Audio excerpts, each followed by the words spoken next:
Partiya Yekîtiya Demokratîk PYD guherdem bi xwîna şehîdan diaxive û ji her kiryareke şaş ya xwe re têxe buhane ji bo cara duyemîn rê li pêşiya cenazeyên şehîdên Pêşmergeyên Rojavayê Kurdistanê digire û astengiyan li pêşiya derbaskirina wan ji bo bajarên Rojavayê Kurdistanê dike. Di dema ku doh cenazeya şehîdê Pêşmergeyê Rojavayê Kurdistanê Hebîb Qedrî ji dergehê Sêmalkayê Sînorî bi Herêma Kurdistanê beriv bajarê Qamişlo hate veguhestin, çekdarên PYD ku piraniya wan erebên şerabî bûn di navbera bajarê Dêrikê û bajarokê Girkêlekê de astengî li pêşiyê derxistin û ji ber wê yekê jî cemawerê Encumena Niştimaniya Kurdê Sûriye û serkirdeyên wê cenaze li ser milê xwe bi 10 kîlometreyan li ser piyan gihandin bajarokê Girkêlekê.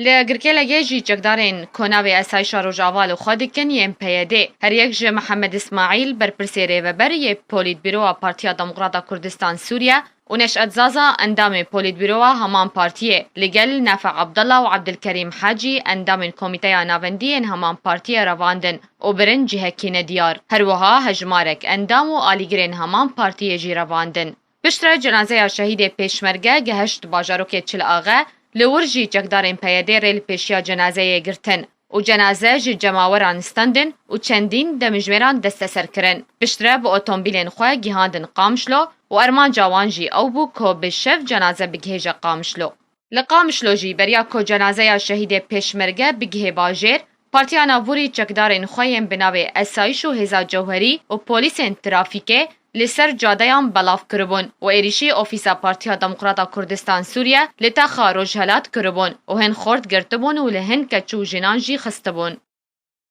من حتى أنا كعالم كولانان وأمل بر أوفيسا بارتيا ديمقراطي كردستاني سوريانن مخابن جاسايش بيدي أو جنيوان هاتن هجومي سر أوفيسا بارتي كرن وهجومي مكرن الخوردا خستن القيزا خستن المخستن وأم درباس برا دو مدان حتى مخستن قبو دو داري المداري الخواقرت جبروانا